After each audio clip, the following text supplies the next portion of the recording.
Hello everybody and welcome to my channel. Today I'm going to discuss a poem by John Donne and the name of the poem is A Valediction forbidding mourning. Personally, this is my second favorite poem after the poem The Sun Rising by John Donne. I absolutely love this poem and I'm absolutely sure that you're going to love this poem too. You're going to enjoy it. So stay tuned and watch this video till the end.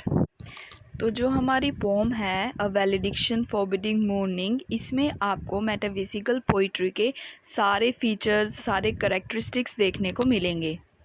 ये जो pome है ये 1611 में लिखी गई थी, जब जो पोइट है इस पोम के वो अपनी वाइफ को से दूर जा रहे थे क्योंकि वो एक फ्रांस की जर्नी पर जा रहे थे।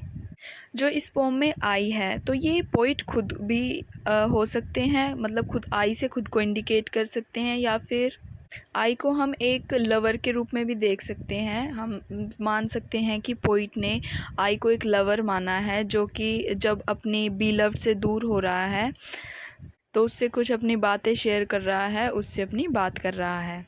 जो जॉन डन है वो अपने कॉन्टिनेंटल टूर से 1612 में वापस आए थे और रीयूनाइट करा था उन्होंने अपनी वाइफ के साथ। तो मैं इस पोम की आपको सबसे पहले एक समरी टाइप में बता देती हूँ, इसके बाद मैं पोम के जितने भी स्टैंजाज हैं उसको रीड करूँगी और फिर उसकी भी आपको हिंदी बताऊँगी। तो जो हमारी पोम होती है, ये वाली हमारी जो पोम है वैलिडिक्शन फॉरबिडिंग मोर्निंग, ये एक आर्ग्यूमेंट की फॉर्म में है और ये आर्ग्यूमेंट एक लवर अपनी बीलव्ड से कर रहा है। जो लवर है वो चाहता है कि जो उसकी बीलव्ड है वो दुखी ना हो, परेशान ना हो जब वो एक दूसरे से दूर जा रहे हों। जो लवर है वो सेपरेशन को डेथ से कंपेयर करते हैं, और जो पोइट है उनका मानना ये है कि जो वर्चुअस मैन है वो पीसफुली मर जाते हैं, और जो इग्नोरेंट पर्सन होते हैं वो हमेशा डेथ से जो है परेशान रहते हैं। उनका मानना ये भी है कि ये वाइस तरीका नहीं है, मतलब ये वाइस नहीं है कि आप अपने ग्रीफ को, जिस चीज़ को लेके आप दुखी हैं वो पूरे संसार को बता रहे हैं, पब्लिकली उस दुख को डिस्प्ले कर रहे हैं। और जो पोइट है वो एक दीवार खड़ी करते हैं फिज़िकल लव और स्पिरिचुअल लव के बीच में। पोइट का मानना ये है कि जो लोग सिर्फ फिज़िकल लव को ही मानते हैं, जिनकी रिलेशनशिप का आधार सिर्फ फिज़िकल लव होता है, तो वो तो सेपरेशन के टाइम तो वो सेपरेट हो सकते हैं, वो एक दूसरे से दूर भी हो सकते हैं on a point of a time. But जिनकी रिलेशनशिप जो होती है सोल ओरिएंटेड होती है, यानी जिनका जो लव होता है वो फिज़िकल लव ना होकर ज़्यादा स्पिरिचुअल लव होता है, जिनकी सोल से सोल का कनेक्शन होता है, वो जब एक दूसरे से दूर होते हैं इस टाइप के लवर, तो उनको बहुत ज़्यादा दुख नहीं होता, क्योंकि वो एक दूसरे की यादों को याद करके, इंसान की पर्सनैलिटी को याद करके अपने दिल को सांत्वना दे देते हैं। जो इस टाइप की रिलेशनशिप होती हैं वो फिज़िकल सेपरेशन को जो है सहन कर लेती है। तो जो लवर है वो अपने बीलव से कहता है कि जो दो सोल्स होती है वो एक होती है, मतलब जो लवर और उनकी जो बीलव्ड है उन दोनों की जो दो सोल है वो एक है। तो अगर वो अलग हो भी रहे हैं तो इसका मतलब ये नहीं है कि उनकी रिलेशनशिप ब्रेक हो गई, बल्कि लवर का मानना ये है कि अगर वो दूर हो भी रहे हैं तो उनकी जो ये एक तरह से उनकी सोल का एक्सपेंशन है, मतलब वो जितना अलग होंगे उतना ही उनके बीच में प्यार मोहब्बत ज़्यादा बढ़ जाएगी। जो पोइट कहते हैं अगर उनकी सोल जो है एक नहीं भी है, अगर उनकी सोल दो ही है, फिर भी उनकी सोल के बीच में एक बहुत ही ज़्यादा डीप रिलेशनशिप होती है, एक बहुत ही डीप सेंस होती है। उनकी जो सोल होती है कनेक्टेड होती है डीपली आपस में। और पोइट कहते हैं ये जो दो सोल होती है ये कंपस की फीट की तरह ही होती है, जैसे कंपस में 2 फीट होती है, इसी तरह से ये दोनों सोल हैं। तो पोइट कहते हैं जैसे कंपस में जो एक फुट हम फिक्स कर देते हैं पेपर में, वो बीलव्ड की सोल की तरह है। जब एक फुट मूव करता है तो जो दूसरा है, मतलब वो दूसरे पे ही दूसरा स्थित है, इसलिए वो मूव कर पा रहा है। और जब दूसरा फुट जो होता है वो अपना सर्कल पूरा कंप्लीट कर लेता है, तो जो कंपस जो दोनों फुट जो होते हैं वो दोबारा यूनाइटेड हो जाते हैं। तो जो पोइट है वो अपनी लवर से कहते हैं कि अगर तुम दुखी नहीं होगी तो मैं खुशी खुशी अपनी जर्नी पर जा पाऊँगा और खुशी खुशी सही सलामत तभी लौट पाऊँगा। अगर तुम दुखी रहोगी तो कहीं ना कहीं ये मेरे को भी तकलीफ़ देगा और मुझे तुमसे दूर जाने में जो है बहुत ज़्यादा दिक्कत होगी। सो अब मैं स्टेंजा पे आते हैं। मैं स्टेंजा को रीड करूँगी और उसकी हिंदी आपको बताऊँगी। सो जैसे कि आप पोइम का नाम पढ़ सकते हैं, वैलिडिक्शन फॉरबिडिंग मॉर्निंग। सो वैलिडिक्शन का मतलब क्या होता है? वैलिडिक्शन का मतलब होता है the act of saying goodbye, specially by making a formal speech. तो यहाँ पर जो हमारे पोइट या कोई भी लवर जो है वो अपने बी लव से दूर जा रहा है, तो उसके लिए वो एक स्पीच टाइप में, एक फॉर्मल स्पीच टाइप में कुछ लिख देता है उसको गुड बाय करते समय। फॉरबिडिंग का मतलब होता है लुकिंग अनफ्रेंडली और वी कैन से फ्राइटनिंग। और मोर्निंग का मतलब होता है शोक मनाना या दुखी। तो आप जो मैंने समरी बताई उससे इस पोम के टॉपिक को जो है रिलेट कर सकते हैं। इस पोम में क्या होने वाला है कि एक जो लवर है वो अपने बी से जो है कहीं दूर जा रहा है, तो उसके लिए एक फॉर्मल टाइप की स्पीच बना देता है, और जो उसकी बी लव्ड है वो थोड़ी दुखी ना हो तो उसको कुछ कह के भी जाता है अपनी स्पीच में। So first answer is, as virtuous men pass mildly away. Mildly का मतलब होता है in a gentle manner. And whisper to their souls to go, whilst some of their sad friends do say, the breath goes now and some says no. So in the first stanza, what poet wants to say is that here John Donne is basically saying when people die or are on the verge of die, when death comes, there is a part. So let us apart in a happiness. Let us not cry or creep about it. तो जो poet John Donne है वो कह रहे हैं कि जब एक इंसान मरने वाला होता है या फिर एक ऐसी वर्ज पे होता है कि मतलब वो बिल्कुल मरने ही वाला है, तो वहाँ पर क्या होता है, मतलब अब जो दो इंसान है वो एक दूसरे से अलग होने वाले होते हैं। तो पोइट कहते हैं कि जब ऐसा हो तो मतलब दुख ही मत हो, हम अलग हो रहे हैं तो इसको खुशी खुशी हमें अलग होना चाहिए, ना कि हमें रोना चाहिए, उस चीज़ को लेके क्रीप करना चाहिए। तो जैसे स्टैंजा में लिखा, वर्चुअस मैन पास माइल्डली अवे, कि जब एक वर्चुअस मैन की डेथ आने वाली होती है, जब वो दूर जा रहा होता है जिनसे वो प्यार करता है, and whisper to their soul to God, जब उसे पता होता है उसकी सोल निकलने वाली है, while some of their sad friend do say the breath goes now and some say no, तो जो उसके दोस्त होते हैं जो दुखी हुए होते हैं वो कहते हैं कि जो ब्रेथ है, सांस बस जाने ही वाली है, लेकिन कुछ कहते हैं कि नहीं, क्योंकि उन्हें पता होता है कि उनकी जो सोल है वो एक दूसरे से कनेक्टेड है। तो अगर फिज़िकली भी वो नहीं है फिर भी उन्हें हमेशा ऐसा ही महसूस होगा कि वो उनके साथ ही है। So now let's move on second stanza. So let us melt and make no noise, no tear floods, nor sigh tempest move. It were profanation of our joys to tell the lady of love. सो यहाँ पर साय का मतलब क्या होता है? साय का मतलब एक आहा लेना। जैसे मान लीजिए आप बहुत ही आपने हार्ड वर्क किया, थके हुए, तो आप कैसे करते हैं तो कुछ इस तरह, इसको हम कहते हैं साई। टेम्पेस्ट का मतलब होता है अ वॉयलेंट विंडी स्ट्रॉम। ये जो TWER है, इसका मतलब होता है इटवर। प्रोफेनेशन का मतलब होता है वोइलेशन या फिर पोल्यूशन, अपवित्रता। और लेटी का मतलब होता है ordinary people. So poet is saying that don't cry too much, that flood comes, and don't sigh too much, that storm comes. Let us just move out from this world widely in a dignified manner. There is no need to tell everybody what you are feeling when I have taken departure from you. There is no need to tell people about our love. So let us melt, मतलब जब एक इंसान मर रहा होता है तो मतलब वो जा रहा होता है, तो उसी को मेल्ट कह दिया गया है यहाँ पे। तो वो कहते हैं कि अब मुझे जाने दो, ठीक है। मेक नो नॉइज़ मतलब कोई आवाज़ मत करो, इतना मत रहो कि जिससे फ्लड आ जाए, और इतनी मत आहें लो कि जिससे एक स्ट्रॉम आ जाए, ठीक है। अगर तुम ऐसा करोगी तो ये हमारे रिश्ते में एक अपवित्र टाइप का कुछ हो जाएगा, हमारी खुशियों में अपवित्रता आ जाएगी इससे। और जो हमारे बीच में जो प्यार है वो पूरी दुनिया को मत बताओ। हम दूर होते हैं तो एक डिग्निफाइड मैनर में दूर होते हैं एक दूसरे से। सबको बताने की ज़रूरत नहीं है कि हम एक दूसरे से जो है दूर हो रहे हैं, डिपार्ट हो रहे हैं। अपने हमारे भी दोनों के बीच में जो भी रिलेशनशिप है, उस जितना भी प्यार है, दूसरों को बताने की ज़रूरत नहीं है। So basically in stanza first and stanza 2, what poet wants to say is that parting is first of all compared to death, and virtuous men die peacefully. So the lover tells his beloved that they can also part peacefully without a display of tears or signs, okay. So, in the stanza third, poet wants to say that parting should not affect us just as the movement of celestial bodies do not affect the earth. जो हमारा दूर जाना है ये चीज़ हमें affect नहीं करनी चाहिए, ठीक उसी तरह जैसे जो ब्रह्मांड में सेलेस्टियल बॉडीज़ होती हैं वो अफेक्ट नहीं करती धरती को. So in third stanza it says, moving of the earth brings harms and fears. Men reckon what it did and meant, but trepidation of these fears, though greater far, is innocent. Reckon का मतलब होता है मानना और ट्रिपिडेशन का मतलब होता है मूवमेंट ऑफ स्फेयर. तो पोइट कह रहे हैं कि जब अर्थक्वेक आता है तो वो अपने साथ हार्म फियर लेके आता है, लेकिन अगर हम हेवन में देखें तो बहुत सारे प्लैनेट मूव कर रहे हैं, बहुत सारे स्फेयर्स मूव कर रहे हैं, बहुत सारे स्टार्स मूव कर रहे हैं, इवन द होल गैलेक्सी खुद में बिल्कुल मूव करने लग रही है.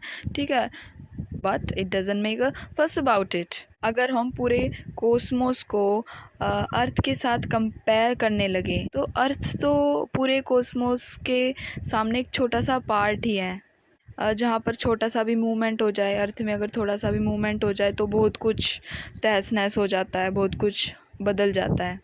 तो जहाँ इतनी बड़ी मूवमेंट हो रही है अर्थ के कंपैरिजन में, इतनी बड़ी मूवमेंट जो हो रही है वो कोई फस क्रिएट नहीं कर रही, बहुत ज़्यादा उसका ध्यान नहीं है. ठीक उसी प्रकार जैसे फॉर इंस्टेंस एक मान लीजिए कोई सिंपल इंसान अगर कहीं पे जाता है तो वो सोचता है कि जितना उससे प्रॉफिट ले सके वो ले ले, लेकिन अगर उसी दूसरी तरफ हम देखें अगर कोई बड़ा इंसान जाता है तो उसके पास तो सब कुछ होता है, तो वो कोई ज़्यादा दिक्कत नहीं मानता, वो नहीं चाहता कि एक बार में मैं सारे काम निपटा लूँ. ठीक है, वो रोता नहीं है, क्राई नहीं करता, वीप नहीं करता उसी चीज़ को लेकर. So in third stanza let's take a recap. So poet wants to say that parting should not affect us just as the movement of celestial bodies do not affect the earth. When earthquake comes, it brings so much destruction and harm and fear, but in the heaven lots of planets are moving, spheres are moving, stars are moving, the whole galaxy Milky Way itself is moving, but it doesn't make a fuss about it. In comparison of whole cosmos, the earth is only a small part where when a small movement takes place so many things happen. The bigger movement as compared to this move without making a fuss. For example, when a simple man goes somewhere, make a big deal out of it, but great one should not. Our love is of great level, that's why we shouldn't do this creeping, crying, weeping. So in stanza 4 and 5 poet कह रहे हैं कि जो लोग जिनकी जो relationship होती है, जिनका प्यार होता है सिर्फ फिज़िकल लव होता है, तो वो तो जब एक दूसरे से दूर जाते हैं तो उनको बहुत ज़्यादा दुख होता है, लेकिन जो स्पिरिचुअली कनेक्टेड होते हैं, जो एक दूसरे से सोल से कनेक्टेड होते हैं, उनको एक दूसरे के दूर जाने का बहुत दुख नहीं होता. So the fourth stanza is dull sublunary lovers' love. Sublunary का मतलब होता है सांसारिक. Okay, where soul is sense cannot admit absence because it doth remove, doth का मतलब do, those things which alimented it. मतलब अगर कोई दो लोग सिर्फ एक साथ हैं रिलेशनशिप में और सिर्फ टाइम पास के लिए हैं तो उन्हें तो उनका जो प्यार होता है वो इटर्नल भी नहीं होता और उन्हें बहुत दुख होता है जब एक दूसरे से दूर जाना पड़ता है उन्हें. और जहाँ दो लोग जो सोल से कनेक्टेड है एक दूसरे से, उनको रोना नहीं चाहिए, उनके लिए जो टाइम होता है वो एक पासेज ऑफ टाइम नहीं होता, जो तो इसलिए उनको सूट नहीं करता रोना. जिन लोगों के लिए सिर्फ बॉडी ही इम्पोर्टेंट है, जिन लोगों के लिए सोल ज़्यादा मायने नहीं रखती, उनके लिए सोल का मतलब बॉडी ही होता है. जिनके लिए सिर्फ रिलेशनशिप में होना, फिज़िकल नीड्स को पूरा करना के लिए ही वो रिलेशनशिप में होते हैं, प्यार करते हैं एक दूसरे से, तो जब वो एक दूसरे से दूर होते हैं उनका प्यार वहीं ख़त्म हो जाता है. लेकिन वहीं उसी दूसरी तरफ जब दो लोगों की सोल एक दूसरे से सेंस से कनेक्टेड होती है तो वो लोग पार्टिंग को बेयर कर सकते हैं आसानी से. जिस लव में सेंसरी प्लेजर्स ना हो वो लव नहीं होता. लेकिन इसके बियॉन्ड अगर हम देखें 3 स्टेजेस होती है सोल की. पहली तो होती है फिज़िकल, सेकंड होती है साइकोलॉजिकल, थर्ड होती है स्पिरिचुअल. तो पोइट कहते हैं हम लास्ट स्टेज पर पहुंच चुके हैं कि हम एक दूसरे के साथ बिल्कुल मिल गए हैं. वो कहते हैं कि हम स्टेज 1 पे नहीं हैं, हम उन दोनों स्टेज से गुजर चुके हैं और अब हम थर्ड स्टेज पे हैं जो कि सबसे हाईएस्ट स्टेज होती है. जो हमारे अंदर प्यार है एक दूसरे को लेकर वही सब कुछ है, इसको हम डिफ़ाइन नहीं कर सकते. और हम खुद से भी इसको किसी चीज़ से सिम्बलाइज़ नहीं कर सकते, बिकॉज़ ये सब कुछ है हमारे लिए. So the fifth stanza says, "But we by a love so much refined that ourselves knows not what it is, inner assured of the mind, careless eyes, lips and hands to miss." मतलब हम दोनों दिमाग में हम sure हैं बिल्कुल इस चीज़ को लेके कि हम दोनों एक हैं, और इतना ही मत श्योर है कि अगर एक हमारा जो लवर है वो हमसे दूर जा रहा है, मान लीजिए अगर उसकी डेथ भी हो रही है, तो हमें लगता है वो पर्सन अभी भी हमारे साथ है, बिकॉज क्योंकि हम थर्ड स्टेज पे पहुंच गए हैं, तो हम ना ही एक दूसरे की आईज़ को मिस करते, ना ही ज़्यादा लिप्स को, ना ही हेयर्स को, ना ही हैंड्स को. So let's recall the stanza 4 and 5th again. So poet says, "For those whose love rests on the senses, for them parting is unbearable, but those whose love is spiritual can easily bear separation." Those people whose love is the subject to the passage of time, this happened with these type of people. Our love is eternal, not the subject to the passage of time. Therefore crying doesn't suit to us. For whom the body is important, the body is the soul, which the love is restricted to physical needs. People for whom physical love is the end of it, for whom soul is sense, their soul have not become one just. Their bodies, they can't admit absence. When one is gone, the other can't bear it. Because death, someone's death, the body, if the love is that of the body, then body goes missing, then nothing of the love remains. That is not love devoid of sensory pleasures, but one that is beyond that. Means there are three stages of soul. One is physical, second is psychological, and the third is spiritual. So we have reached the last stage because we are completely one with another, since we are not in stage one anymore, but we by love are so much refined, already gone through the stages and reached the highest stage. The love which we bear is everything to us, can't be defined. We ourselves don't know what it symbolizes, because it is everything. In the mind we are assured that we are one, because we are so much one even when the beloved is gone like death, but that person is still with us because we have transcended to the spiritual plane. We don't miss eyes, lips, hairs and hands. So let's moving on the sixth stanza. In sixth stanza, poet is saying to his mistress that हमारी जो soul है वो एक है, therefore जो parting है उसका मतलब ब्रेक नहीं होना चाहिए रिलेशनशिप का, इसका मतलब सोल की एक्सपेंशन ही होना चाहिए. So the sixth stanza is, "Our two souls therefore which are one, though I must go, endure not yet a breach, but an expansion, like gold to airy thinness beat." एरी का मतलब होता है ऊंचाई. तो ये stanza दर्शाता है कि अब वो लास्ट स्टेज पे पहुंच गए हैं, तो पोइट कहते हैं कि अब मुझे डिपार्ट कर देना चाहिए इस वर्ल्ड से, क्योंकि हमारी जो सोल है वो तो एक ही है, हम इटर्नल है, हमारी सोल कभी भी अपार्ट नहीं हो सकती. तो पोइट कहते हैं मैं भी यहाँ हूँ, तुम भी यहाँ है, और हम दोनों की सोल को हम एक मास में कन्वर्ट कर लेते हैं. जब मैं कहीं दूर जन्म ले लूँगा कहीं और पे, एक अनदर प्लेस पे, तो ये हमारा डिपार्चर नहीं होगा, ये सिर्फ एक एक्सपेंशन होगा. So basically in stanza 6, poet, the lover, tells his mistress that their souls are one, therefore parting doesn't mean break but expansion of their souls. So this shows that they have reached the last stage. He says like, I must depart from this world, our souls are one, one for eternity, they can never go apart. I am here, you are here, so this is our soul into one mass which I transcend to another world. Our soul are still one, they cannot separate because I have moved to another place. It just stretches out and expands itself. So in stanza 7, 8, 9 poet में कह रहे हैं कि अगर हमारी जो soul है वो दो भी है तो कोई दिक्कत की बात नहीं है. ये जो दो सोल है ये कंपस की 2 फीट की तरह ही है.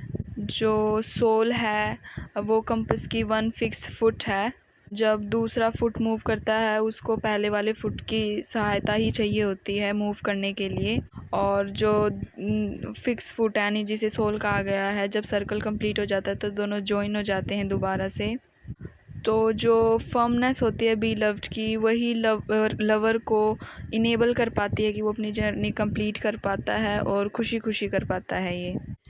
तो जो हमारा स्टेंजा 7 है वो कुछ इस तरीके से है, if they be two they are two, so अगर वो दो है तो उसे दो रहने दो। As stiff twin compass are two, वो दोनों सिर्फ उस कंपस की फीट्स की तरह ही हैं। Their souls the fixed foot makes no show to move but do if the others do, कि जो एक कंपस का फुट होता है उसे सोल कहा गया, और जो दूसरा होता है उसे मूव घूमने के लिए दूसरे फिक्स फुट की ज़रूरत पड़ती है।